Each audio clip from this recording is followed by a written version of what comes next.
සුබ දවසක් වේවා ඔයාලා හැමෝටම. ඔන්න මං අද අරන් ආවා ඔයාලට තවත් රසවත් රෙසිපි එකක්.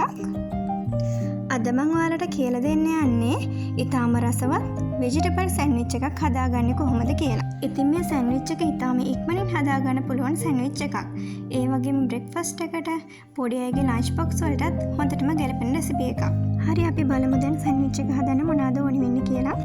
ඉතින් මේ සෑන්ඩ්විච් එකේ ප්‍රධානම අමුද්‍රව්‍ය තමයි පෙතිපාන්. අපි බලමු ඊළඟට අපේ ෆිලින් එකට මොනවද ඕනි වෙන්නේ කියලා. මම මුලින්ම ගත්තා කැරට් පොඩියට ග්‍රේට් කරලා තියෙන්නේ. ඊළඟට ලූණු ගෙඩියක් මම ගත්තා. ඒකත් පොඩියට කපා ගත්තා. ඊළඟට මම පොඩියට කපා ගත්ත ගෝවා කොළ 2-3ක් ගත්තා. ඊළඟට තක්කාලි ගෙඩියක් පොඩියට කපා ගත්තා. අන්තිමට මම මාළු මිරිස් කරලක් පොඩියට කපලා එකතු කරගත්තා. මෙතනදී ඔයාලට බෙල් පෙපර් තියෙනවා නම් මාළු මිරිස් වෙනුවට බෙල් පෙපර් ගන්නත් පුළුවන්. ඉතින් මම මේ අමුද්‍රව්‍ය එකතු කරගෙන තමයි මගේ සෑන්ඩ්විච් එක හදන්නේ.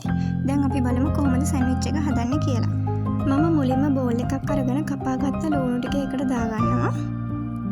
ඊළඟට කැරට්, ගෝවා, තක්කාලි, මාළු මිරිස් මේ ඔක්කොම බෝල් එකට දාගන්නවා. ඊළඟට මම රස අනුව ලුණු එකතු කරනවා.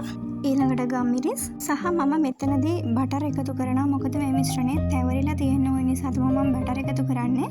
ඔයාලා ගාව තියෙනවා නම් මයෝනීස් මේ වෙලාවදී එකතු කරන්න පුළුවන්. එහෙම නැත්නම් පොඩි අයට වගේ දෙනවා නම් චීස් පෙත්තක් එකතු කරන්නත් පුළුවන්. දැන් මේ හැම දෙයක්ම හොඳින් මිශ්‍ර කරගන්න තියෙන්නේ. ඊළඟට මම පාන් පෙත් දෙකක් අරගෙන මේ මිශ්‍රණය එක පාන් පෙත්තක හොඳින් තවර ගන්නවා. මම අනික් පාන් පෙත්තේ තක්කාලි සෝස් තවර ගන්නවා. දැන් අපේ මිශ්‍රණය තවරගත්ත පාන් පෙත්ත තක්කාලි සෝස් තවරගත්ත පාන් පෙත්තෙන් වහලා හොඳින් තද කරගන්න. දැන් මම ත්‍රිකෝණාකාර කොටස් දෙකක් එන ආකාරයට පාන් පෙත්ත දෙකට කපා ගන්නවා. මේ තියෙන්නේ මගේ රස වෙජිටබල් සෑන්ඩ්විච් එක. ඉතින් මේක ඔයාලගේ අවශ්‍යතාවය පරිදි කැමති විදිහට හදාගන්න පුළුවන්. කැමති එළවලුවක් භාවිතා කරන්නත් පුළුවන්. ඒ වගේම මස් මාළු අවශ්‍ය නම් ඔයාලට සැමන් පාවිච්චි කරන්න පුළුවන්. වැදගත් මස් භාවිතා කරන්න පුළුවන්. ඒ වගේම බිත්තර පොඩියට කපාගෙන එකතු කරන්නත් පුළුවන්. ඉතින් ඒ කොහොම හැදුවත් ඉතා ඉක්මනින් රසවත් විදිහට හදාගන්න පුළුවන් රෙසිපි එකක් තමයි මේක. එහෙනම් ඔයාලත් හදලා බලලා මට රස කියන්න. අදට මම ගිහින් එන්නම්. අපි නැවතත් අලුත් වීඩියෝ එකකින් හමු වෙමු.